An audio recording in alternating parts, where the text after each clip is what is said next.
Pickle, it's time to talk about Penn State and Wisconsin here on PennLive's prediction video. We technically were right last week with our picks of Michigan to beat Penn State, but really we got it wrong. Right. Because Penn State got housed. It got uglier as the game went on. We both kind of thought they put up a little bit of a fight. I thought it was a little disappointing effort from them. So do they bounce back this week? They're 8.5-point favorites against a Wisconsin team that's really kind of like their counterpart in the Big Ten West. Some high expectations maybe earlier in the year. They lose at home to BYU. Michigan took them apart. They lost to Northwestern by 2 touchdowns. 8.5, 54. Don't know if weather's going to be a big factor. What are your initial thoughts? And I cannot wait for your pick. Yeah, I mean, I think I look at it like this, Bob, that Wisconsin, if it had a quarterback, I think would give Penn State a little bit more of a challenge. But at this point, I thought James Franklin did make a fair point, though. Alex Hornibrook, Jack Crone, it doesn't really matter. They're the same guy. They're going to be asked to throw it twice, 3, 4, 5, 6 times a game. And they're just going to hope that they don't make a big mistake and throw an interception. That's really what it comes down to. It's all about the running game with them. Jonathan Taylor may be the best back in the Big Ten, or certainly in the conversation to be. But they haven't lived up to expectations either. There's no question about it. They have not played. I mean, they gave up 17 points to Rutgers. I mean, no one's does that. I mean, Rutgers usually is 2 for 17 in its passing game. 17 points to Rutgers. They're not a well-oiled machine, Wisconsin, by any stretch of the imagination. But Penn State's not either. And you look back to the 2016 Michigan game and how Penn State bounced back. It was not.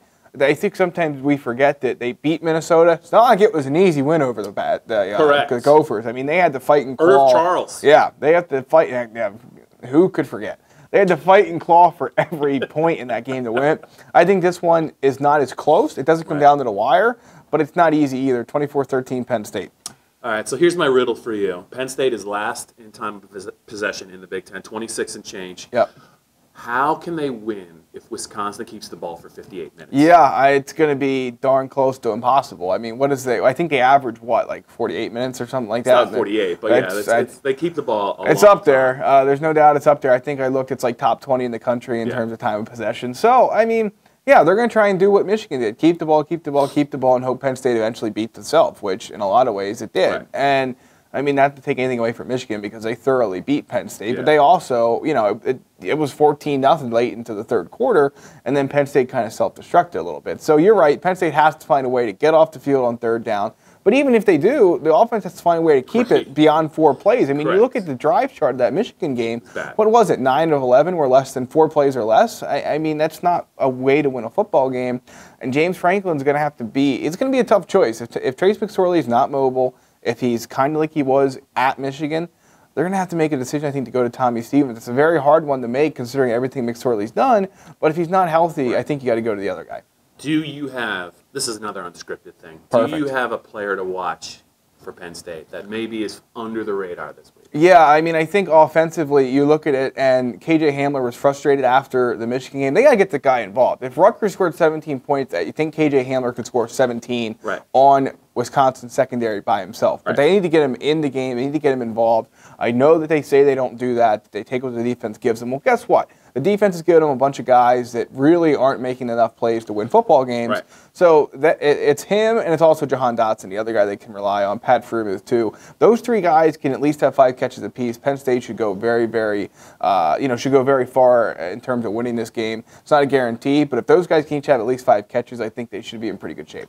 Yeah, I'm going to go 27-24 Penn State. I think there'll be a couple more points on the board.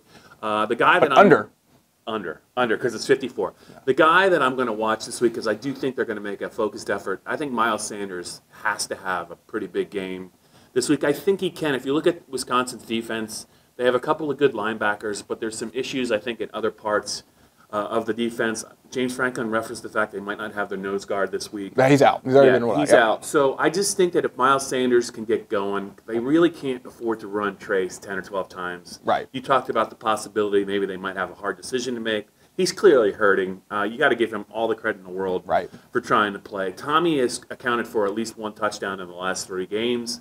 I think the recipe there is a little bit more Hamler, a lot more Sanders, a little bit of Tommy Stevens, and then the offensive line's going to have to play better. They have not really answered the bell, I think, the last 2 weeks. Iowa made too many plays with their front 4 a couple of weeks ago, and obviously Michigan, their defensive ends just toyed with Penn State's pass protection. I think this is a game where Penn State can get it right on offense. they need this game. If they lose this game, I think that there's going to be a lot of questions, a lot of hard questions being asked of James Franklin and his coaching staff, because 8-4 is just not going to cut it, I think, at this point from the fan base. I got a 27-24 Penn State, so that means a Wisconsin cover. You like it 24-13. 23-14. No, 24-13. You're right. 24-13. You are projecting a Lions cover. Yes. But what does the rest of the staff think?